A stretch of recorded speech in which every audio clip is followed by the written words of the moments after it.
ಎಲ್ಲರಿಗೂ ನಮಸ್ಕಾರ ಸ್ನೇಹಿತರೆ. ಪಿತೃಪಕ್ಷದಲ್ಲಿ ನಾವು ಶ್ರಾದ್ದ ಕಾರ್ಯವನ್ನ ಸರಿಯಾಗಿ ಮಾಡದೇ ಇದ್ರೆ, ಪಿತೃಗಳ ಆತ್ಮಕ್ಕೆ ನೋವಾಗುವಂತಹ ಕೆಲಸಗಳನ್ನ ಮಾಡಿದ್ರೆ ಈ 4 ಪ್ರಾಣಿ ಪಕ್ಷಿಗಳ ಕನಸು ಬೀಳುತ್ತದೆ. ಪಿತೃಪಕ್ಷದಲ್ಲಿ ಯಾವೆಲ್ಲ 4 ಕನಸುಗಳು ಬಿದ್ರೆ ಅದು ಶುಭ? ಪಿತೃಪಕ್ಷದ ಅವಧಿಯಲ್ಲಿ ಈ 4 ಕನಸುಗಳು ಬಿದ್ರೆ ತುಂಬಾನೇ ಜಾಗರೂಕರಾಗಿರಿ. ಪಿತೃಪಕ್ಷದಲ್ಲಿ ಈ ಅಶುಭ ಕನಸುಗಳು ಬಿದ್ದಾಗ ಏನ್ ಮಾಡಬೇಕು? ಪಿತೃಪಕ್ಷದ 15 ದಿನಗಳ ಅವಧಿಯನ್ನ ನಾವು ಪಿತೃಗಳನ್ನ ಸಂತುಷ್ಟಗೊಳಿಸಲು ಮೀಸಲಿಡಲಾಗಿದೆ.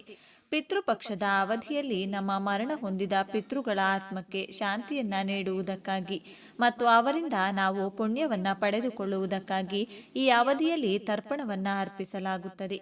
ಪಿತೃಪಕ್ಷದ ಅವಧಿಯಲ್ಲಿ ಪಿತೃಗಳು ನಮ್ಮನ್ನ ನೇರವಾಗಿ ಭೇಟಿ ನೀಡುವುದಿಲ್ಲ, ಬದಲಾಗಿ ಕೆಲವೊಂದು ಪ್ರಾಣಿ ಪಕ್ಷಿಗಳ ರೂಪದಲ್ಲಿ ನಮ್ಮನ್ನ ಭೇಟಿ ಮಾಡುತ್ತಾರೆ ಎಂದು ಶಾಸ್ತ್ರದಲ್ಲಿ ಹೇಳಲಾಗಿದೆ.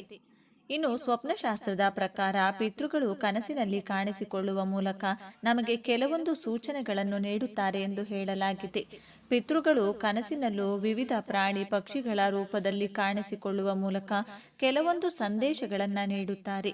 ಕೆಲವೊಮ್ಮೆ ಅವರು ಕನಸಿನ ಮೂಲಕ ನೀಡುವ ಸಂದೇಶಗಳು ಶುಭವಾದರೆ, ಇನ್ನು ಕೆಲವೊಮ್ಮೆ ಅವುಗಳು ಅಶುಭವಾಗಿರುತ್ತವೆ. ಪಿತೃಪಕ್ಷದಲ್ಲಿ ಯಾವ ಪ್ರಾಣಿ ಪಕ್ಷಿಗಳ ಕನಸು ಅಶುಭ ಸೂಚನೆಯನ್ನ ನೀಡುತ್ತದೆ ನೋಡೋಣ ಬನ್ನಿ. ಅದಕ್ಕೂ ಮೊದಲು ನೀವಿನ್ನು ಚಾನಲ್ಗೆ ಸಬ್ಸ್ಕ್ರೈಬ್ ಆಗಿಲ್ಲ ಅಂದರೆ ಈಗಲೇ ಸಬ್ಸ್ಕ್ರೈಬ್ ಆಗಿ, ಹಾಗೆ ವಿಡಿಯೋಗೆ ಲೈಕ್ ಮಾಡಿ, ವಿಡಿಯೋ ಸ್ಕಿಪ್ ಮಾಡದೆ ಕೊನೆ ತನಕ ನೋಡಿ. ಎಲ್ಲರೂ ಭಕ್ತಿಯಿಂದ ಓಂ ನಮಃ ಶಿವಾಯ ಅಂತ ಕಮೆಂಟ್ ಮಾಡಿ. ಪಿತೃಪಕ್ಷದಲ್ಲಿ ರಣಹದ್ದಿನ ಕನಸು. ಸ್ವಪ್ನಶಾಸ್ತ್ರದ ಪ್ರಕಾರ ಕನಸಿನಲ್ಲಿ ರಣಹದ್ದುಗಳನ್ನು ನೋಡುವುದು ಶುಭವಲ್ಲವೆಂದು ಹೇಳಲಾಗುತ್ತದೆ. ನಾವು ರಣಹದ್ದಿನ ಕನಸುಗಳನ್ನು ನೋಡಿದರೆ ಅದು ನಮಗೆ ಮರಣ, ಬದಲಾವಣೆ ಮತ್ತು ಜೀವನದಲ್ಲಿ ಗಂಭೀರ ಎಚ್ಚರಿಕೆಯಿಂದ ಇರಬೇಕು ಎಂಬುದನ್ನು ಹೇಳುತ್ತದೆ. ಒಂದು ವೇಳೆ ನಾವು ಪಿತೃಪಕ್ಷದ ಅವಧಿಯಲ್ಲಿ ರಣಹದ್ದಿನ ಕನಸನ್ನು ನೋಡಿದರೆ ಅದು ನಮ್ಮ ಪಿತೃಗಳು ಕೋಪಗೊಂಡಿದ್ದಾರೆ ಎನ್ನುವ ಸೂಚನೆಯನ್ನು ನೀಡುತ್ತದೆ. ಇದು ಅವರ ಆತ್ಮಕ್ಕೆ ಮೋಕ್ಷ ಹಾಗೂ ಶಾಂತಿ ದೊರೆಯಲಿಲ್ಲ ಎಂಬುದನ್ನು ಕೂಡ ಸೂಚಿಸುತ್ತದೆ. ಪಿತೃಪಕ್ಷದ ಅವಧಿಯಲ್ಲಿ ನಾವು ಅವರಿಗೆ ನೀಡಿದಂತಹ ಶ್ರಾದ್ದ ತರ್ಪಣದಲ್ಲಿ ಏನೋ ಅಪಶಕುನವಾಗಿದೆ ಅಥವಾ ಕುಟುಂಬದಲ್ಲಿ ಯಾವುದೋ ಒಂದು ಗಂಭೀರವಾದ ತಪ್ಪಾಗಿದೆ ಎಂಬುದನ್ನು ಇದು ಸೂಚಿಸುತ್ತದೆ. ಇಂತಹ ಕನಸನ್ನ ನಾವು ನಿರ್ಲಕ್ಷಿಸಬಾರದು. ಪಿತೃಗಳ ಸಂತೋಷಕ್ಕಾಗಿ ವಿಶೇಷವಾದ ಪೂಜೆ, ತರ್ಪಣ ಮತ್ತು ಶ್ರಾದ್ದವನ್ನ ಮಾಡಬೇಕು. ಪಿತೃಪಕ್ಷದಲ್ಲಿ ಬೆಕ್ಕಿನ ಕನಸು. ಪಿತೃಪಕ್ಷದಲ್ಲಿ ನಾವು ಬೆಕ್ಕಿನ ಕನಸನ್ನ ನೋಡಿದರೆ ಅದು ನಮಗೆ ಅಶುಭ ಮತ್ತು ಎಚ್ಚರಿಕೆಯ ಸೂಚನೆ ಎಂದು ಪರಿಗಣಿಸಲಾಗುತ್ತದೆ. ಈ ಅವಧಿಯಲ್ಲಿ ನಾವು ಬೆಕ್ಕನ್ನ ಕನಸಿನಲ್ಲಿ ನೋಡಿದರೆ ಅದು ಪಿತೃಗಳು ನಮ್ಮ ಮೇಲೆ ಅಸಮಾಧಾನಗೊಂಡಿದ್ದಾರೆ ಎಂಬುದನ್ನು ಹೇಳುತ್ತದೆ. ಕೆಲವೊಮ್ಮೆ ಬೆಕ್ಕು ಅಳುವುದನ್ನು ನೋಡುವುದು ಭವಿಷ್ಯದಲ್ಲಿ ಒಂದು ದೊಡ್ಡ ಘಟನೆಯನ್ನು ಸೂಚಿಸುತ್ತದೆ. ಅಂತಹ ಸಮಯದಲ್ಲಿ ಪಿತೃದೋಷ ಮುಕ್ತಿಗಾಗಿ ಕ್ರಮಗಳನ್ನು ತೆಗೆದುಕೊಳ್ಳುವುದು ಮತ್ತು ವಿಶೇಷ ಪೂಜೆ ಮಾಡುವುದು ಬಹಳ ಮುಖ್ಯವಾಗುತ್ತದೆ. ಪಿತೃಪಕ್ಷದಲ್ಲಿ ಹಾವಿನ ಕನಸು. ಸ್ವಪ್ನಶಾಸ್ತ್ರದ ಪ್ರಕಾರ ನಾವು ಪಿತೃಪಕ್ಷದ ಅವಧಿಯಲ್ಲಿ ಹಾವಿನ ಕನಸನ್ನು ನೋಡಿದರೆ ಅದು ಎಚ್ಚರಿಕೆ ಮತ್ತು ಶಕ್ತಿಯ ಸಂಕೇತವೆಂದು ಪರಿಗಣಿಸಲಾಗುತ್ತದೆ.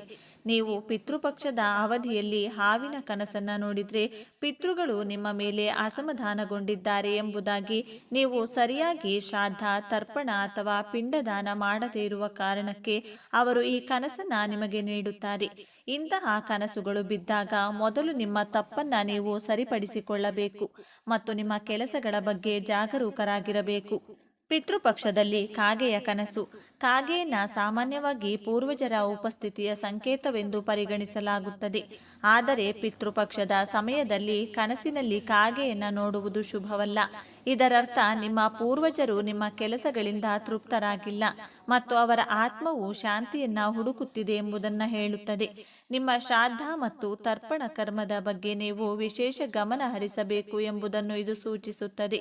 ಅಂತಹ ಕನಸುಗಳನ್ನು ನಿರ್ಲಕ್ಷಿಸಬಾರದು, ಏಕೆಂದರೆ ಅಂತಹ ಕನಸುಗಳು ಪೂರ್ವಜರ ನಿರೀಕ್ಷೆಗಳು ಮತ್ತು ಆಶೀರ್ವಾದಗಳೊಂದಿಗೆ ನೇರವಾಗಿ ಸಂಪರ್ಕದಲ್ಲಿರುತ್ತವೆ. ಸ್ವಪ್ನಶಾಸ್ತ್ರದ ಪ್ರಕಾರ ನಾವು ಪಿತೃಪಕ್ಷದ ಸಮಯದಲ್ಲಿ ಈ 4 ಕನಸುಗಳನ್ನು ಕಂಡ್ರೆ ಅದು ನಮಗೆ ಪಿತೃಗಳು ನೀಡುವಂತ ಅಶುಭ ಸೂಚನೆಯಾಗಿರುತ್ತದೆ. ಪಿತೃಗಳು ನಮ್ಮ ಮೇಲೆ ಕೋಪಿಸಿಕೊಂಡಾಗ ಅಥವಾ ಅವರು ನಮ್ಮ ಮೇಲೆ ಅಸಮಾಧಾನಗೊಂಡಾಗ ಇಂತಹ ಕೆಟ್ಟ ಕನಸುಗಳು ಬೀಳುತ್ತವೆ. ಪಿತೃಪಕ್ಷದಲ್ಲಿ ಕಾಣುವ ಈ ಕನಸನ್ನ ನಿರ್ಲಕ್ಷಿಸದೇ ಇರುವುದು ಉತ್ತಮ. ಇನ್ನು ಹಿಂದೂ ಧರ್ಮದಲ್ಲಿ ನಮ್ಮ ಪೂರ್ವಜರನ್ನ ಪೂಜಿಸುತ್ತಾರೆ. ಅದು ಆಚರಣೆಯ ಸಮಯದಲ್ಲಿ ಅಥವಾ ದುಃಖದ ಸಮಯದಲ್ಲಿರಲಿ ನಮ್ಮ ಸಂಪ್ರದಾಯಗಳ ಒಂದು ಸಂಕೀರ್ಣ ಭಾಗವಾಗಿದೆ. ಅವರ ಆಶೀರ್ವಾದವು ನಮ್ಮ ಜೀವನದ ಹಾದಿಗೆ ಮಾರ್ಗದರ್ಶನ ನೀಡುತ್ತದೆ ಎಂದು ನಂಬುವುದರಿಂದ ಅವರ ಪಾಪಗಳು ನಮ್ಮ ಜಾತಕದಲ್ಲಿ ಕಾಣಿಸಿಕೊಳ್ಳುವುದು ಸಹಜ. ಇದಕ್ಕಾಗಿಯೇ ಪಿತೃದೋಷ ಸಹ ಕಾಣಿಸಿಕೊಳ್ಳುತ್ತದೆ. ವಿಶೇಷವಾಗಿ ಪಿತೃಪಕ್ಷದ ಸಮಯದಲ್ಲಿ ಈ ಅವಧಿಯಲ್ಲಿ ಜನರ ಆಗಲಿದ್ದ ಆತ್ಮಗಳನ್ನು ಗೌರವಿಸುತ್ತಾರೆ. ಏನಿದು ಪಿತೃದೋಷ? ಪಿತೃದೋಷವು ನಿಮ್ಮ ಜಾತಕದಲ್ಲಿ ವಿನಾಶಕಾರಿ ಉಪಸ್ಥಿತಿಯಾಗಿದ್ದು, ಇದು ಅತೃಪ್ತ ಪೂರ್ವಜರು ಅಥವಾ ಬಗೆಹರಿಯದ ಕರ್ಮ ಸಾಲಗಳಿಂದ ಉಂಟಾಗುತ್ತದೆ. ಜ್ಯೋತಿಷ್ಯ ಶಾಸ್ತ್ರದ ಪ್ರಕಾರ ನಿಮ್ಮ ಪೂರ್ವಜರು ಕೆಲವು ಅಪರಾಧ ಅಥವಾ ಪಾಪ ಮಾಡಿದ್ದರೆ ಅದು ನಿಮ್ಮ ಚಾರ್ಟ್ಗಳಲ್ಲಿಯೂ ಕಾಣಿಸಿಕೊಳ್ಳಬಹುದು ಮತ್ತು ನಿಮ್ಮ ಜೀವನದಲ್ಲಿ ಅಡೆತಡೆಗಳನ್ನು ತರಬಹುದು. ಇದು ವೈಯಕ್ತಿಕ, ವೃತ್ತಿಪರ ಅಥವಾ ಆರ್ಥಿಕ ಜೀವನವಾಗಿರಬಹುದು ಮತ್ತು ಕೆಲವೊಮ್ಮೆ ಆರೋಗ್ಯ ಮತ್ತು ಸಂಬಂಧಗಳ ಮೇಲೆ ಪರಿಣಾಮ ಬೀರಬಹುದು. ಆಚರಣೆಗಳು ಮತ್ತು ಅರ್ಪಣೆಗಳ ಮೂಲಕ ಈ ಅಸಮತೋಲನವನ್ನು ಸರಿಪಡಿಸಲು ಪಿತೃಪಕ್ಷವನ್ನು ಸೂಕ್ತ ಸಮಯವೆಂದು ಪರಿಗಣಿಸಲಾಗಿದೆ. ನೀವು ಪಿತೃದೋಷವನ್ನು ಮೊದಲೇ ಹೊಂದಿರಬಹುದಾದ ಚಿಹ್ನೆಗಳು. ಪಿತೃದೋಷವನ್ನು ಮೊದಲೇ ಪತ್ತೆ ಹಚ್ಚುವುದು ಸರಿಯಾದ ಪರಿಹಾರಗಳನ್ನು ಮಾಡಲು ನಿಮಗೆ ಸಹಾಯ ಮಾಡುತ್ತದೆ.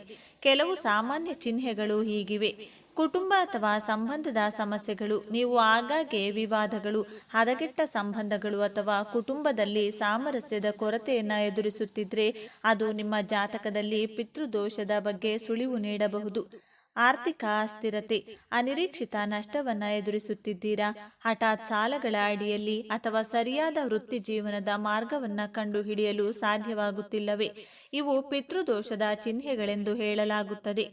ಆರೋಗ್ಯ ಕಾಳಜಿ. ಕುಟುಂಬ ಸದಸ್ಯರಲ್ಲಿ ನಿರಂತರ ಆರೋಗ್ಯ ಸಮಸ್ಯೆಗಳು ಅಥವಾ ವಿವರಿಸಲಾಗದ ಕಾಯಿಲೆಗಳು. ನಿಮ್ಮ ಪೂರ್ವಜರ ಕಾರಣದಿಂದಾಗಿ ನೀವು ಪಾವತಿಸಬೇಕಾದ ಕೆಲವು ಸಾಲದ ಸಂಕೇತವಾಗಿರಬಹುದು. ಮಾನಸಿಕ ಒತ್ತಡ ಅಥವಾ ಆತಂಕ. ನೀವು ನಿರಂತರವಾಗಿ ಒತ್ತಡವನ್ನು ಅನುಭವಿಸುತ್ತಿದ್ರೆ ಅಥವಾ ನಿಮ್ಮ ಜೀವನದಲ್ಲಿ ಅಗೋಚರ ಹೊರೆ ಮತ್ತು ಅಥವಾ ಭಾವನಾತ್ಮಕ ಅಸಮತೋಲನವನ್ನು ಹೊಂದಿದ್ರೆ ಇದು ಕೆಲವೊಮ್ಮೆ ಪೂರ್ವಜರ ಅಸಮಾಧಾನವನ್ನು ಹೆಚ್ಚಿಸುತ್ತದೆ. ವಿಳಂಬ ಮದುವೆ. ಜ್ಯೋತಿಷ್ಯದಲ್ಲಿ ಮದುವೆ ಅಥವಾ ಮಕ್ಕಳನ್ನು ಹೊಂದುವಲ್ಲಿನ ಅಡೆತಡೆಗಳು ಸಾಮಾನ್ಯವಾಗಿ ಪಿತೃದೋಷಕ್ಕೆ ಸಂಬಂಧಿಸಿವೆ. ಪಿತೃಪಕ್ಷದ ಸಮಯದಲ್ಲಿ ಪಿತೃದೋಷಕ್ಕೆ ಪರಿಹಾರಗಳು. ಪಿತೃಪಕ್ಷದ ಸಮಯದಲ್ಲಿ ಸರಳ ಸಾಂಪ್ರದಾಯಿಕ ಪರಿಹಾರಗಳಿಂದ ಪಿತೃದೋಷವನ್ನು ನಿವಾರಿಸಬಹುದು. ತರ್ಪಣ ಮತ್ತು ಶ್ರಾದ್ದ ಆಚರಣೆಗಳು. ಪೂರ್ವಜರಿಗೆ ನೀರು, ಎಳ್ಳು ಮತ್ತು ಪವಿತ್ರ ಹುಲ್ಲನ್ನು ಅರ್ಪಿಸುವುದರಿಂದ ದೋಷವನ್ನು ತೆಗೆದುಹಾಕಲು ಸಹಾಯ ಮಾಡುತ್ತದೆ ಎಂದು ಹೇಳಲಾಗುತ್ತದೆ. ನಿಮ್ಮ ಪೂರ್ವಜರಿಗೆ ಅರ್ಪಿಸಲು ನೀವು ಪಿಂಡಗಳನ್ನು ಸಹ ತಯಾರಿಸಬಹುದು. ದಾನ.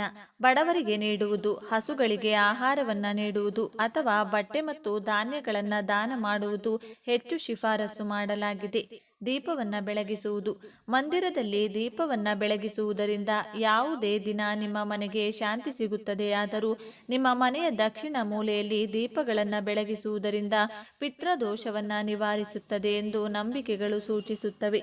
ಸ್ನೇಹಿತರೆ, ಈ ಮಾಹಿತಿ ನಿಮಗೆ ತುಂಬಾ ಉಪಯುಕ್ತವಾಗಿದೆ ಎಂದು ಭಾವಿಸ್ತೇನೆ. ಈ ವಿಡಿಯೋ ಈ ಮಾಹಿತಿಯನ್ನು ತಪ್ಪದೆ ಲೈಕ್ ಮಾಡಿ, ಶೇರ್ ಮಾಡಿ. ನೀವು ಹೊಸಬರಾಗಿದ್ದಲ್ಲಿ ನಮ್ಮ ಈ ಚಾನಲ್ಗೆ ಈ ಕೂಡಲೇ ಸಬ್ಸ್ಕ್ರೈಬ್ ಮಾಡಿಕೊಳ್ಳಿ. ನಮ್ಮ ಹೊಸ ಮಾಹಿತಿಯನ್ನು ತಿಳಿಯಲು ಪಕ್ಕದಲ್ಲಿರುವ ಬೆಲ್ ಐಕಾನ್ ಕ್ಲಿಕ್ ಮಾಡಿ. ಎಲ್ಲರೂ ಭಕ್ತಿಯಿಂದ ಓಂ ಶ್ರೀ ಶನೇಶ್ವರ ನಮಃ ಅಂತ ಕಮೆಂಟ್ ಮಾಡಿ. ಧನ್ಯವಾದಗಳು.